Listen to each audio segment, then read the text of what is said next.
Forward. This book is concerned with the art of realizing your desire. It gives you an account of the mechanism used in the production of the visible world. It is a small book, but not slight. There is a treasure in it, a clearly defined road to the realization of your dreams. Were it possible to carry conviction to another by means of reasoned arguments and detailed instances, this book would be many times its size. It is seldom possible, however, to do so by means of written statements or arguments, since to the suspended judgment it always seems plausible to say that the author was dishonest or deluded, and therefore his evidence was tainted. Consequently, I have purposely omitted all arguments and testimonials, and simply challenge the open-minded reader to practice the law of consciousness as revealed in this book. Personal success will prove far more convincing than all the books that could be written on the subject. Neville. Chapter 1. Law and its Operation. The world, and all within it, is man's conditioned consciousness objectified. Consciousness is the cause as well as the substance of the entire world. So it is to consciousness that we must turn if we would discover the secret of creation. Knowledge of the law of consciousness and the method of operating this law will enable you to accomplish all you desire in life. Armed with a working knowledge of this law, you can build and maintain an ideal world. Consciousness is the one and only reality, not figuratively, but actually. This reality may, for the sake of clarity, be likened unto a stream which is divided into two parts, the conscious and the subconscious.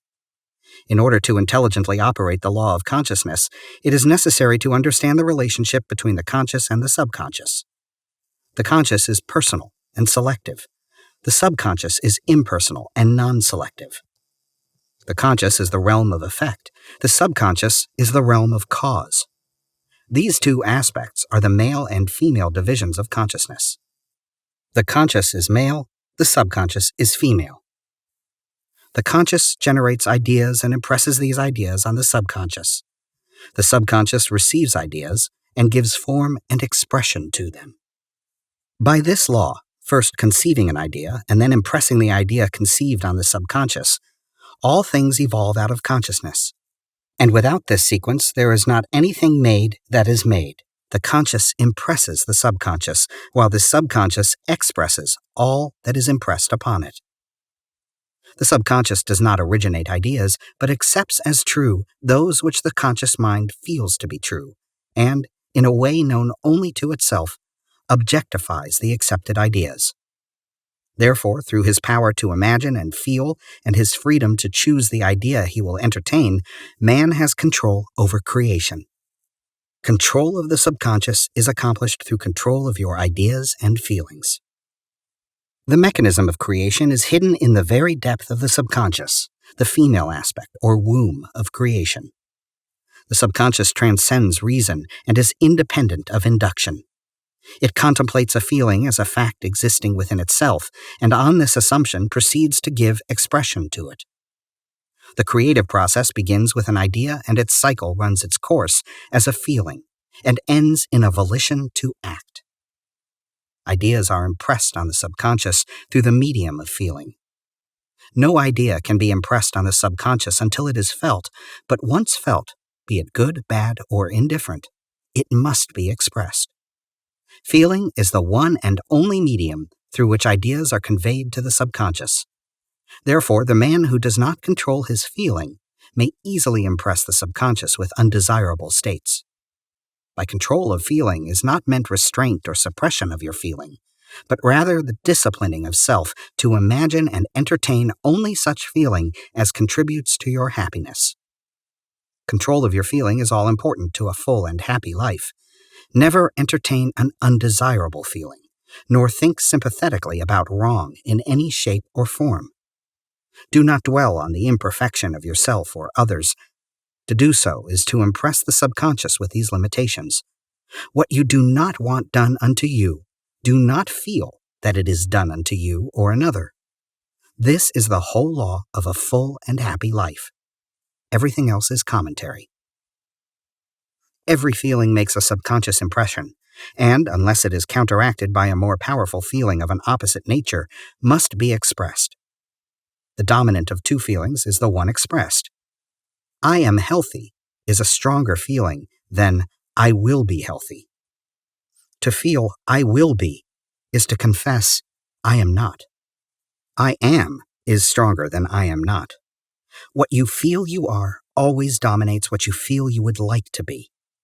Therefore, to be realized, the wish must be felt as a state that is, rather than a state that is not. Sensation precedes manifestation and is the foundation upon which all manifestation rests. Be careful of your moods and feelings, for there is an unbroken connection between your feelings and your visible world. Your body is an emotional filter and bears the unmistakable marks of your prevalent emotions. Emotional disturbances, especially suppressed emotions, are the causes of all disease. To feel intensely about a wrong without voicing or expressing that feeling is the beginning of disease, dis-ease, in both body and environment. Do not entertain the feeling of regret or failure for frustration or detachment from your objective results in disease. Think feelingly only of the state you desire to realize. Feeling the reality of the state sought and living and acting on that conviction is the way of all seeming miracles. All changes of expression are brought about through a change of feeling. A change of feeling is a change of destiny. All creation occurs in the domain of the subconscious. What you must acquire, then, is a reflective control of the operation of the subconscious. That is, control of your ideas and feelings. Chance or accident is not responsible for the things that happen to you, nor is predestined fate the author of your fortune or misfortune. Your subconscious impressions determine the conditions of your world. The subconscious is not selective.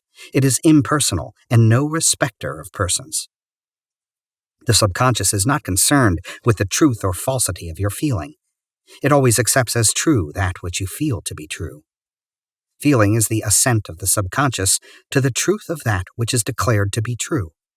Because of this quality of the subconscious, there is nothing impossible to man. Whatever the mind of man can conceive and feel as true, the subconscious can and must objectify. Your feelings create the pattern from which your world is fashioned, and a change of feeling is a change of pattern. The subconscious never fails to express that which has been impressed upon it. The moment it receives an impression, it begins to work out the ways of its expression. It accepts the feeling impressed upon it, your feeling, as a fact existing within itself, and immediately sets about to produce in the outer or objective world the exact likeness of that feeling. The subconscious never alters the accepted beliefs of man. It outpictures them to the last detail, whether or not they are beneficial.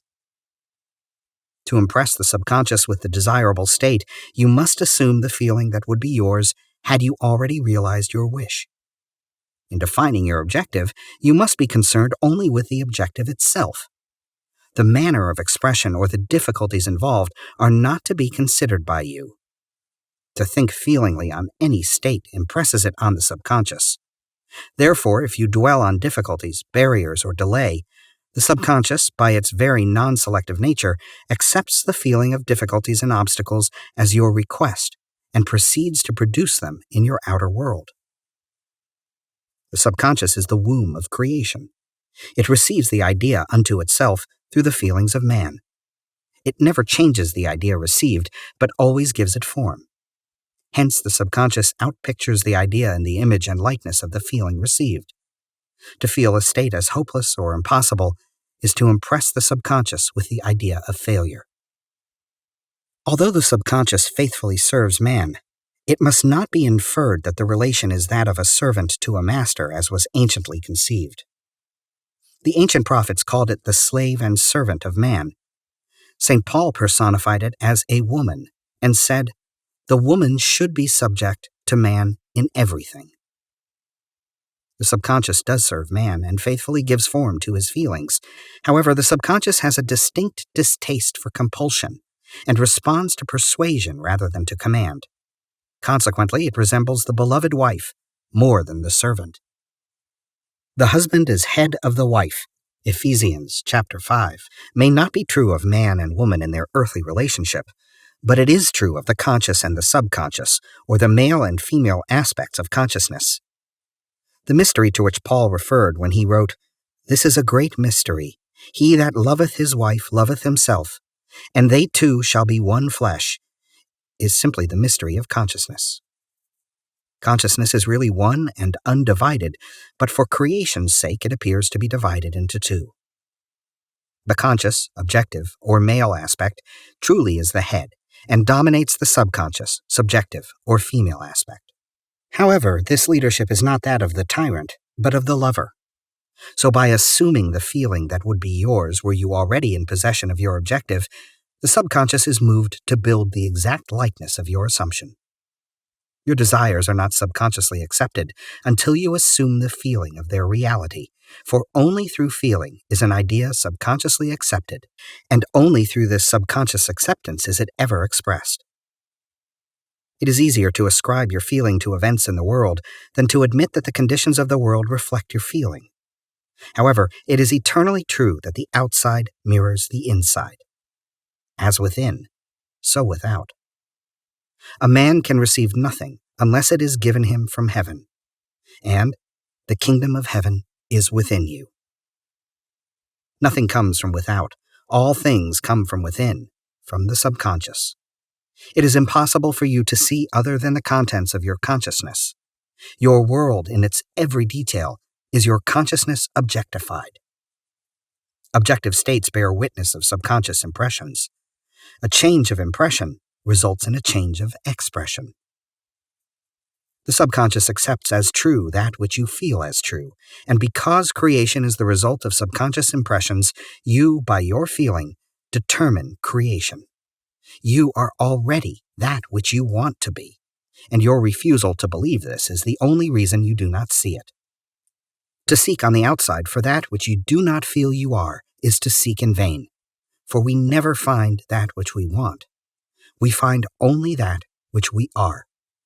In short, you express and have only that which you are conscious of being or possessing. To him that hath it is given.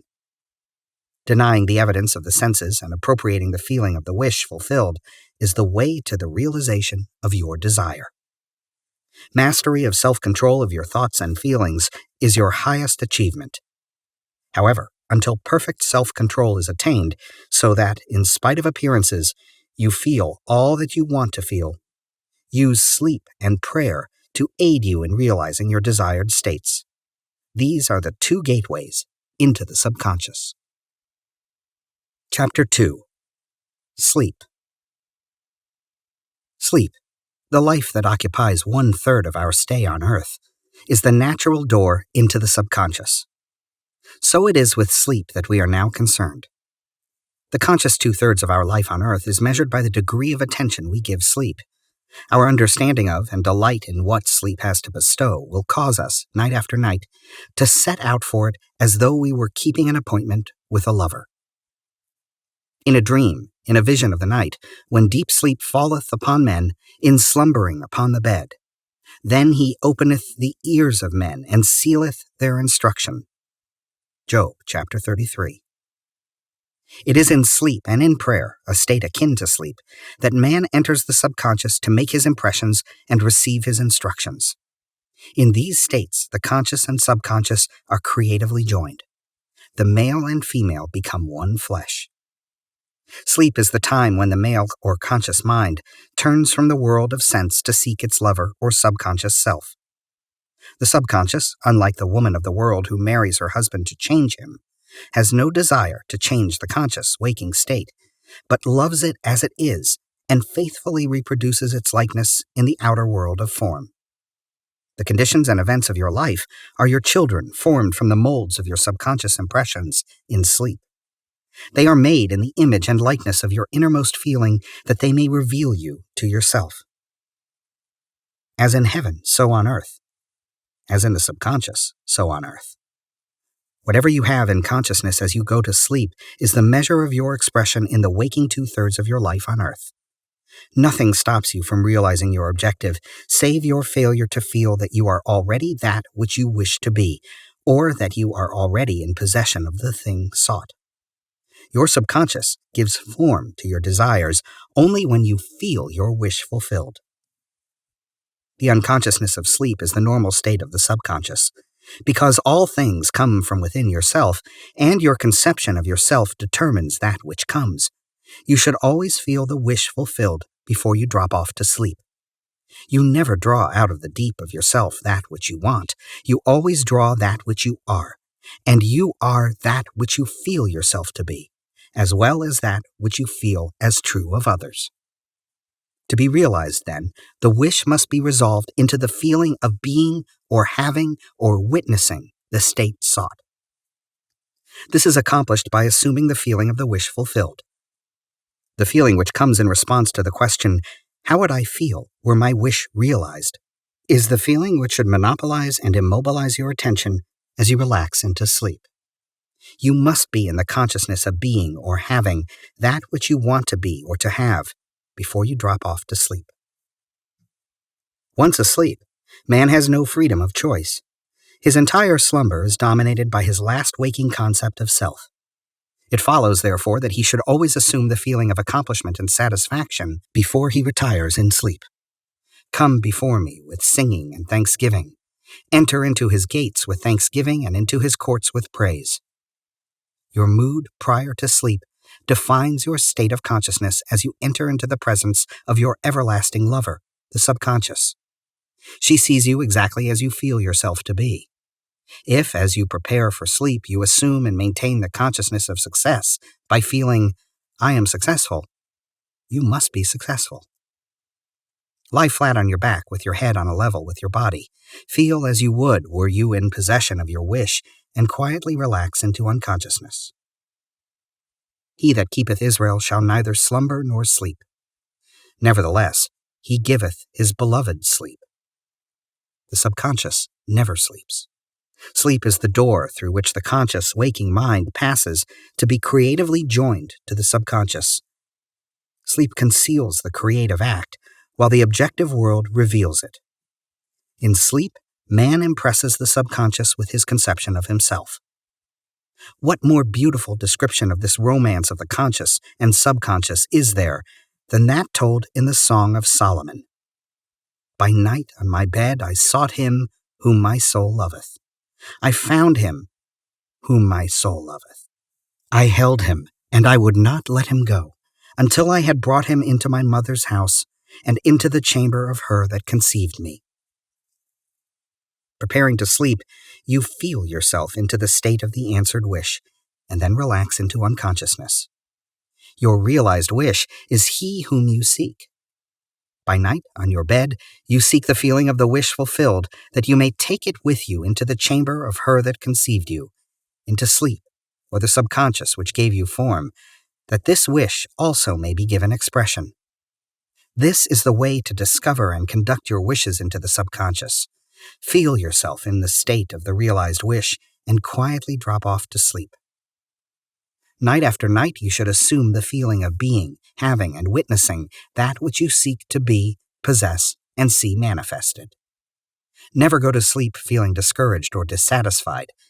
Never sleep in the consciousness of failure. Your subconscious, whose natural state is sleep, sees you as you believe yourself to be, and whether it be good, bad, or indifferent, the subconscious will faithfully embody your belief. As you feel, so do you impress her, and she, the perfect lover, gives form to these impressions and outpictures them as the children of her beloved. Thou art all fair, my love, there is no spot in thee, is the attitude of mind to adopt before dropping off to sleep. Disregard appearances and feel that things are as you wish them to be, for he calleth things that are not seen as though they were, and the unseen becomes seen. To assume the feeling of satisfaction is to call conditions into being which will mirror satisfaction. Signs follow, they do not precede. Proof that you are will follow the consciousness that you are. It will not precede it. You are an eternal dreamer, dreaming non-eternal dreams. Your dreams take form as you assume the feeling of their reality. Do not limit yourself to the past. Knowing that nothing is impossible to consciousness, begin to imagine states beyond the experiences of the past.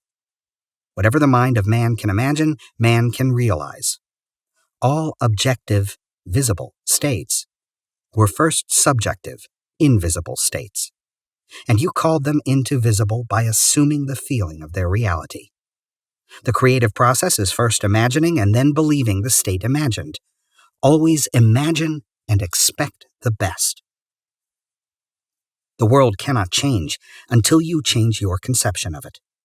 As within, so without. Nations, as well as people, are only what you believe them to be. No matter what the problem is, no matter where it is, no matter whom it concerns, you have no one to change but yourself, and you have neither opponent nor helper in bringing about the change within yourself. You have nothing to do but convince yourself of the truth of that which you desire to see manifested. As soon as you succeed in convincing yourself of the reality of the state sought, results follow to confirm your fixed belief.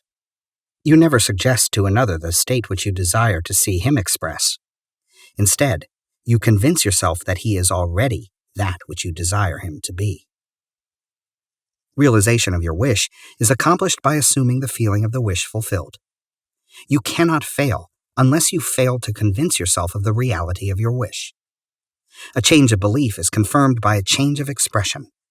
Every night, as you drop off to sleep, feel satisfied and spotless, for your subjective lover always forms the objective world in the image and likeness of your conception of it, the conception defined by your feeling. The waking 2/3 of your life on earth ever corroborates or bears witness to your subconscious impressions. The actions and events of the day are effects. They are not causes. Free will is only freedom of choice. Choose ye this day whom ye shall serve is your freedom to choose the kind of mood you assume. But the expression of the mood is the secret of the subconscious. The subconscious receives impressions only through the feelings of man, and, in a way known only to itself, gives these impressions form and expression. The actions of man are determined by his subconscious impressions. His illusion of free will, his belief in freedom of action, is but ignorance of the causes which make him act. He thinks himself free because he has forgotten the link between himself and the event. Man awake is under compulsion to express his subconscious impressions. If in the past he unwisely impressed himself, then let him begin to change his thought and feeling, for only as he does so will he change his world. Do not waste one moment in regret, for to think feelingly of the mistakes of the past is to reinfect yourself. Let the dead bury the dead. Turn from appearances and assume the feeling that would be yours were you already the one you wish to be. Feeling a state produces that state. The part you play on the world's stage is determined by your conception of yourself. By feeling your wish fulfilled and quietly relaxing into sleep, you cast yourself in a star role to be played on earth tomorrow. And, while asleep, you are rehearsed and instructed in your part. The acceptance of the end automatically wills the means of realization. Make no mistake about this. If, as you prepare for sleep, you do not consciously feel yourself into the state of the answered wish, then you will take with you into the chamber of her who conceived you the sum total of the reactions and feelings of the waking day. And while asleep, you will be instructed in the manner in which they will be expressed tomorrow. You will rise believing that you are a free agent, not realizing that every action and event of the day is predetermined by your concept of self as you fell asleep. Your only freedom, then, is your freedom of reaction. You are free to choose how you feel and react to the day's drama, but the drama, the actions, events, and circumstances of the day, have already been determined. Unless you consciously and purposely define the attitude of mind with which you go to sleep, you unconsciously go to sleep in the composite attitude of mind made up of all feelings and reactions of the day. Every reaction makes a subconscious impression, and, unless counteracted by an opposite and more dominant feeling, is the cause of future action. Ideas enveloped in feeling are creative actions. Use your divine right wisely. Through your ability to think and feel, you have dominion over all creation. While you are awake, you are a gardener selecting seed for your garden, but except a corn of wheat fall into the ground and die, it abideth alone, but if it die, it bringeth forth much fruit.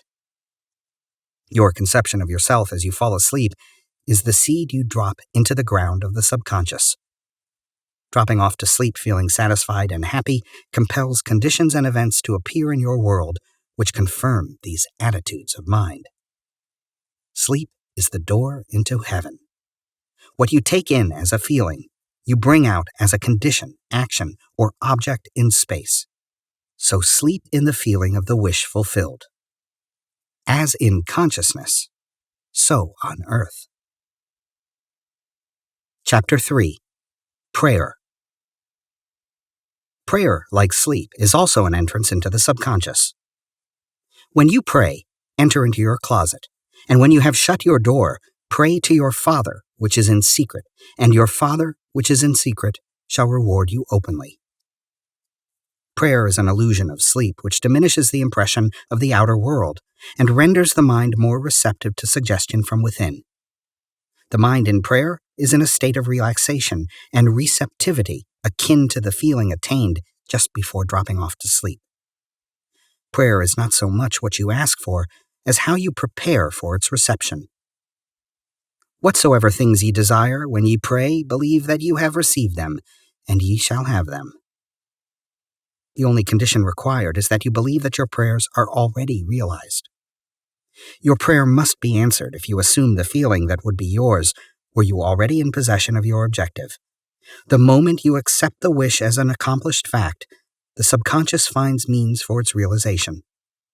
To pray successfully, then, you must yield to the wish, that is, feel the wish fulfilled. The perfectly disciplined man is always in tune with the wish as an accomplished fact. He knows that consciousness is the one and only reality, that ideas and feelings are facts of consciousness and are as real as objects in space. Therefore, he never entertains a feeling which does not contribute to his happiness, for feelings are the causes of the actions and circumstances of his life. On the other hand, the undisciplined man finds it difficult to believe that which is denied by the senses, and usually accepts or rejects solely on appearances of the senses. Because of this tendency to rely on the evidence of the senses, it is necessary to shut them out before starting to pray, before attempting to feel that which they deny.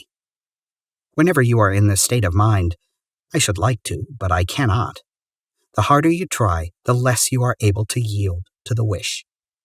You never attract that which you want, but always attract that which you are conscious of being. Prayer is the art of assuming the feeling of being and having that which you want. When the senses confirm the absence of your wish, all conscious effort to counteract the suggestion is futile and tends to intensify the suggestion. Prayer is the art of yielding to the wish and not the forcing of the wish. Whenever your feeling is in conflict with your wish, feeling will be the victor. The dominant feeling invariably expresses itself. Prayer must be without effort. In attempting to fix an attitude of mind which is denied by the senses, effort is fatal. To yield successfully to the wish as an accomplished fact, you must create a passive state, a kind of reverie or meditative reflection similar to the feeling which precedes sleep. In such a relaxed state, the mind is turned from the objective world and easily senses the reality of a subjective state. It is a state in which you are conscious and quite able to move or open your eyes, but have no desire to do so. An easy way to create this passive state is to relax in a comfortable chair or on a bed. If on a bed, lie flat on your back with your head on a level with your body, close the eyes, and imagine that you are sleepy. Feel, I am sleepy, so very sleepy.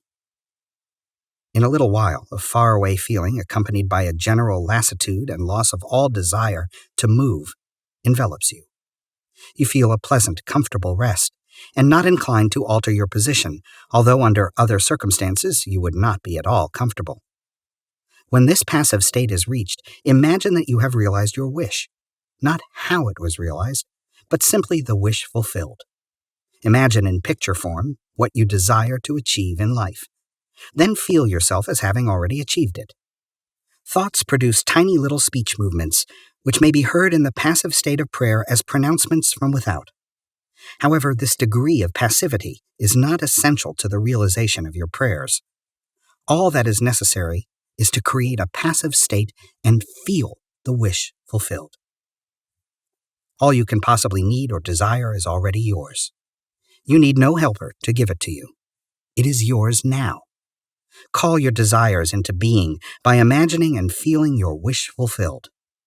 As the end is accepted, you become totally indifferent as to possible failure, for acceptance of the end wills the means to that end.